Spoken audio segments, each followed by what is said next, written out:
Nick Sheridan has been named the offensive coordinator for the University of Alabama.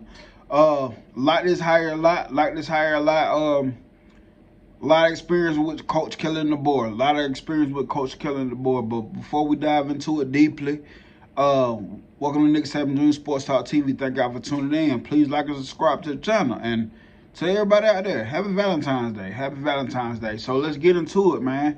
You know, we just hired Ryan Grubb, just been hired by the Seattle Seahawks. Well, he was announced by the Seattle Seahawks that he's going to be the next offensive coordinator. So one of those things with Ryan Grubb, I'm not going to act like I was excited to see Ryan Grubb, but I'm also one of those type of people like to move on from the situation. Whatever happens, happens. We at Alabama, we've seen this several times that coordinators come and go. Coordinators come and go. Ryan Grubb never seemed like he committed from the first place.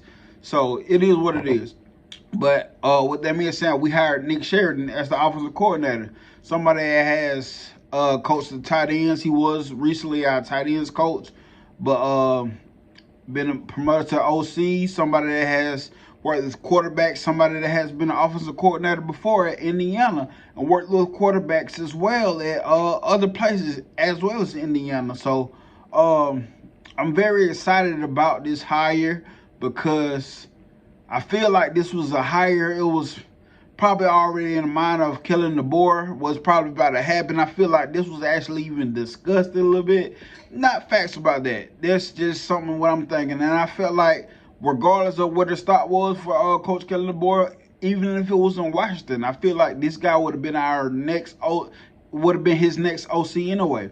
And what I like about the hire so much as well is he made a comment saying something about basically he like his office coordinators, his coaches basically have some type of control. So therefore, you know, I think it's going to be Coach Killing the Board system, but I do think as well that Coach Sheridan is going to have a say-so in things that he would like to see. So do you think, type yes in the comments or type no in the comments, do you think Coach Nick Sheridan will have input on who our next offensive line coach, with him being the offensive coordinator? Me, yes, I think so. I think he will. But, you know, Nick Sheridan, man, he had stopped at several places before.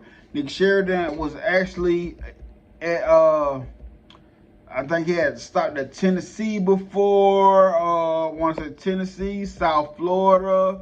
He stopped at many places, before he got to Indiana and Washington. So, you know, I like that. I like that a lot. The Huskies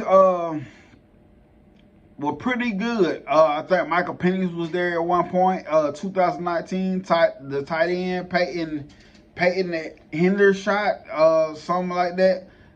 Is now a three-time All Big Ten Hoosier. He set the school record for possessions with 52 receptions and 662 yards. So for the tight ends, I'm still excited because I think Nick Sheridan is going to have a big plan for tight ends. Think about it. He coaches tight ends at Washington. So therefore, you seen what the tight ends at Washington did, and with him being an OC, I think that he knows how important the tight ends would, especially with being a former quarterback and an offensive-minded guy. So, with that being said, he has that.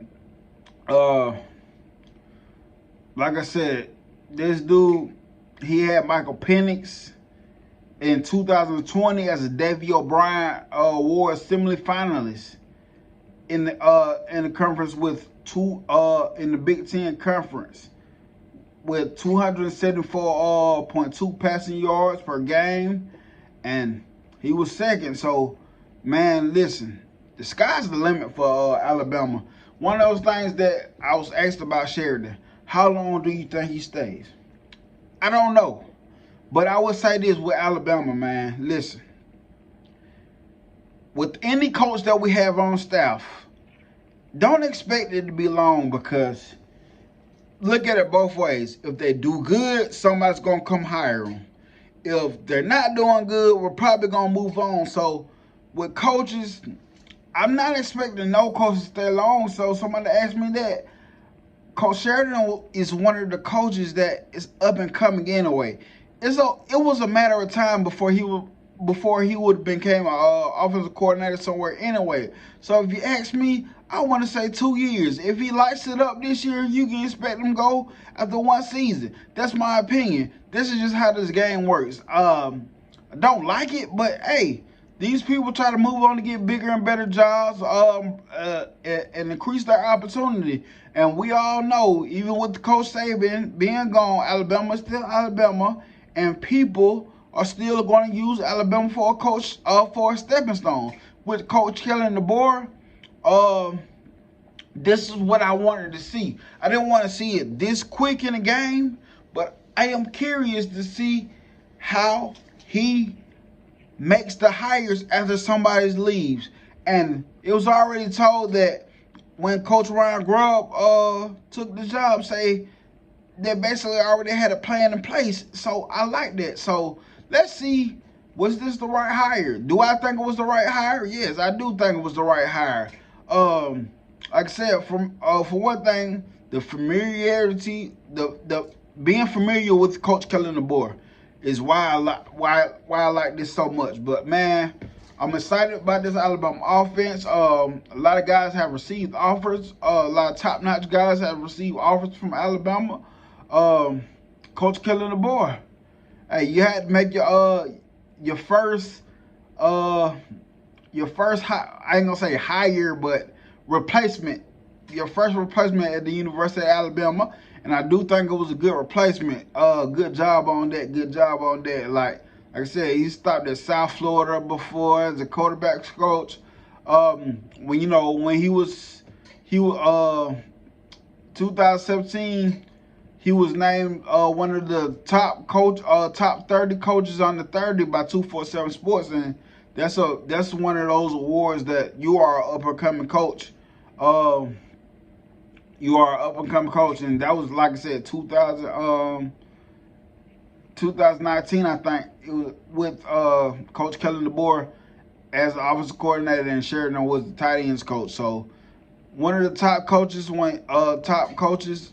top 30 coaches on the 30, named at one point. So, like I said, bright future. But Kellen DeBoer, I think he nailed this one. I think he already had this in mind that Sheridan was going to be the next guy. Let's see who we bring in for offensive line coach. That's my big concern. Who do we bring in for offensive line coach? I'm hearing a couple names throwing around, whatever. But that's one of the things I am, because I really was excited about Scott Huff. I think losing Scott Huff was more of a blow to me, in my opinion, than Ryan Grubb, because of the offense that Ryan Grubb was running was killing the Bulls' offense. So yes, that's why I'm thinking Scott Huff was, because Scott Huff was a Joe Moore award-winning coach. I really think our tackles would have improved up under this type of offense. But now it's one of those things we'll never know. But who will be the next OC? I mean, not OC, but offensive line coach. But Nick Sheridan, hey, congratulations for the promotion from tight ends coach to offensive coordinator. I'm excited to see what you bring to the table. See what wrinkles you bring to the game. I kind of figured it's going to be killing the boys' offense as well. It's going to be his system. But what wrinkles do you bring in? Do we keep the Coach Kellen DeBoer offense running, clicking on all cylinders like Ryan Grubb did? Thank you for tuning in. Happy Valentine's Day again. Like and subscribe to the channel, and roll tide.